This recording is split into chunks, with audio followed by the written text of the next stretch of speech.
सुना जाए अवधी कहानी जी सरकार। एक सेठ के खाना बनावे वाला एक भंडारी रहा। उस सेठ के बज चापलूस रहा। एक दिन सेठ कहिन, भंडारी बैगन से बढ़िया कोनो तरकारी नहीं। भंडारी कहिस, जी सरकार, यही के ताई तो ओकरे सर पर भगवान ताज दे दिहिन।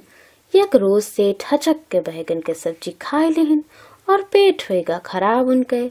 अगले दिन कहिन, भंडारी बैगन भाटा से खराब कोनो तरकारी नहीं होत। भंडारी कहिस, जी सरकार, यह मा तो कोनो गुने नहीं होत, यही से तो बंगाली लोग यह का बेगुन कहत हैं। सेठ कहिन, वही रोज तो बैगन के बड़ा गुण गावत रहो, आज ऐस कहता हो। भंडारी कहिस, जी सरकार, वही रोज आप बैगन के तारीफ कहन तो हमऊ कहन, आज आप खराब कहता हो तो हमऊ खराब कहता हन। हम आपके नौकर हन, बैगन के नौकर थोड़े हन। धन्यवाद।